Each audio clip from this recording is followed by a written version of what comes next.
It sits at the heart of Regent Street, a destination for millions of shoppers.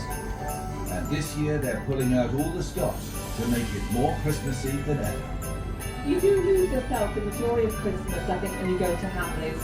You just feel it's Christmas, actually, as soon as you walk in. With mountains of new toys. There's toys everywhere. It's the most toys you've ever seen in your life. It's just like a theme park for children. It is amazing. But behind the celebrated window displays, there are hidden stories. In this programme, how Hamleys became a royal favourite. Mary was a great collector. Hamleys would have been a shop that she would choose for her grandchildren. How its UK owners took on foreign toy invaders. Cindy was British. She was clean cut. She was fashionable. There wasn't much that she didn't do. And how the store has come up with a string of new ways to lure the customers in. When you can do a demonstration and everybody's picking up a box and taking it to the till, it's yes. Throughout its long history, Hamleys has faced everything, bombs to lockdowns. Hamleys has almost uniquely been disadvantaged by the tragic conditions of the past couple of years. But how has it survived it all to remain the most famous toy store in the world? Seeing this just blew me away.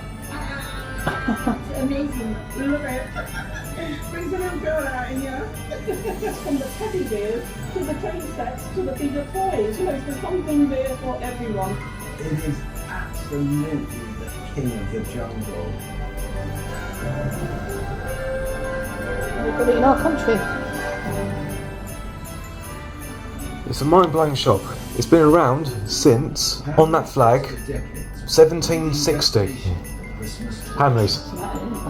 1760. 5 million visitors every year. So it's been there for over 200 years, hasn't it? Attracted by their 7 floors Chaos in it though, isn't it? and 50,000 lines of toys. How old's 1760?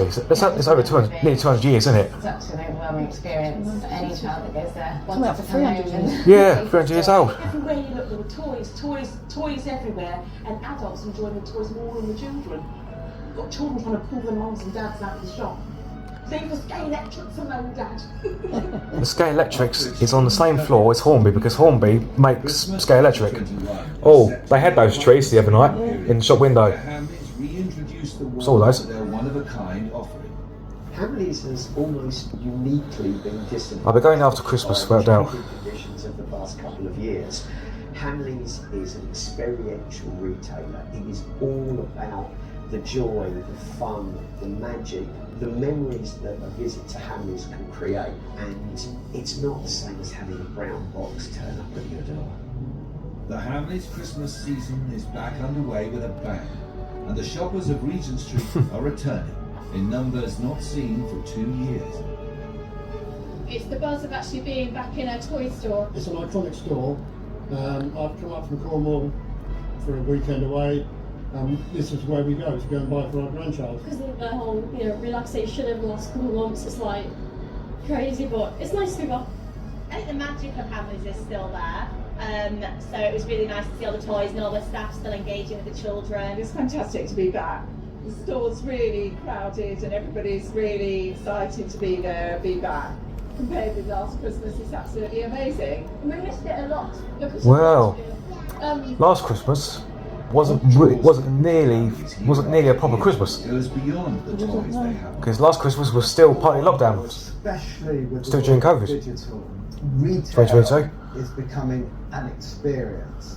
And Hamleys were there way ahead of most.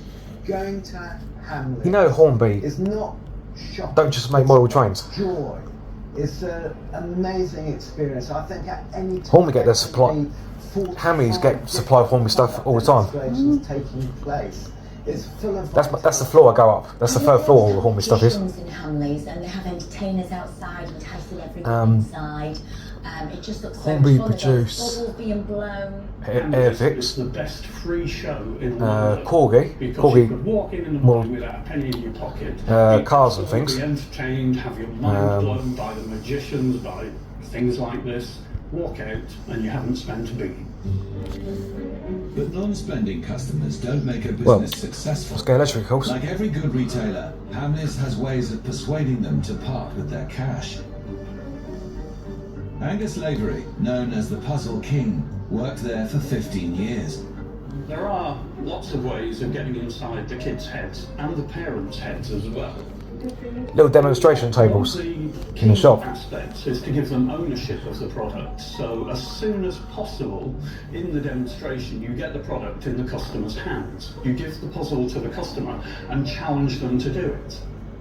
Angus's speciality was the fiendishly difficult Rubik's Cube.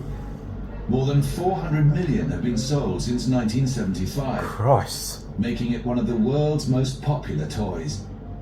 And a good proportion of them were bought at Hamleys, thanks to Angus's demo skills.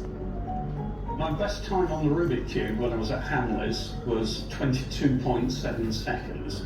Now, that might seem mind-blowingly quick, but the world record today for doing the Rubik Cube is about 4 seconds. I could do 4 seconds. What? Jesus. Christ. And Yeah, there's only that was 4 a single seconds. way to do it. So you would start just by doing the top layer.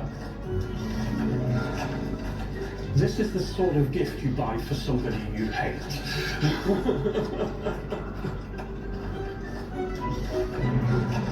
I think it would make also a great stress tool, you know. Oh man, there we go.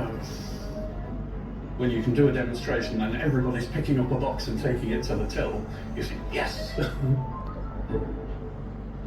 Today, we spend around £3.5 billion on toys in the UK alone. But back when Cornishman William Hamley opened his first London shop, it was a market that barely existed. 1760. The year was 1760, and Hamley set up a store called Noah's Ark in the capital's Holborn district. The building behind us here, Staples Inn, parts of it date back to the 16th century, is representative really of the types of buildings that would have been in this area, wood-framed buildings, when Hamley first established his shop. We don't have any records of exactly what Hamley's shop looked like, but it could well have inhabited a property of this type. The toys Hamleys sold were very different from those of today. Oh, God, Many yeah. would have had a religious theme to fit with the God-fearing Britain of the times. You're not allowed to enjoy yourselves on Sundays by playing with worldly toys, but it's all right to play with things. Those are very collectible, what he's got there. They are. They're all Hornby clockwork. Childhood for many kids out. They're over 50 years old, those are. Hamley chose his location well. Even Peter has one of Soon them. became one of London's most prosperous. Holborn, outside the City of London, it's close enough They're available now, they are.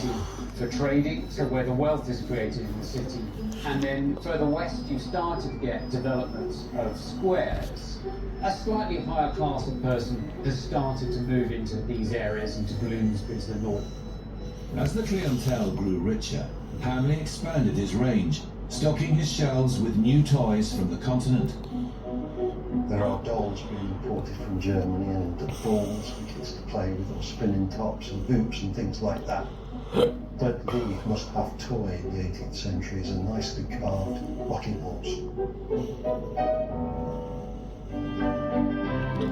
In the horse-drawn age, this became one of the very first learning toys, and it helped power sales for William Hamley. The old rocking horse. Traditional rocking horses are still made by firms like Stevenson Brothers in Kent. How did we get around in the old days? We walked or we rode a horse. So it's a nice gentle way of teaching children to ride. They learn their balance. You know, they get used to that. Oh, and it's going back and forth. Oh, that's quite nice. They're teaching aids. Because it's an inanimate object, you have to put all the movement into it. You have to put all those... A lot of craftsmanship goes into them. I'm jumping that fence at 16, I'm winning the derby, I'm running on the beach, I'm jumping... And I'm back in time for tea. It's about developing imagination. I love what happens they're painted, when they're on a rocking horse. you would not think they're made of wood. They look like they're made of ceramic. Because the shiny paintwork on them. So much nicer than all this stuff. seem to be all the rage these days.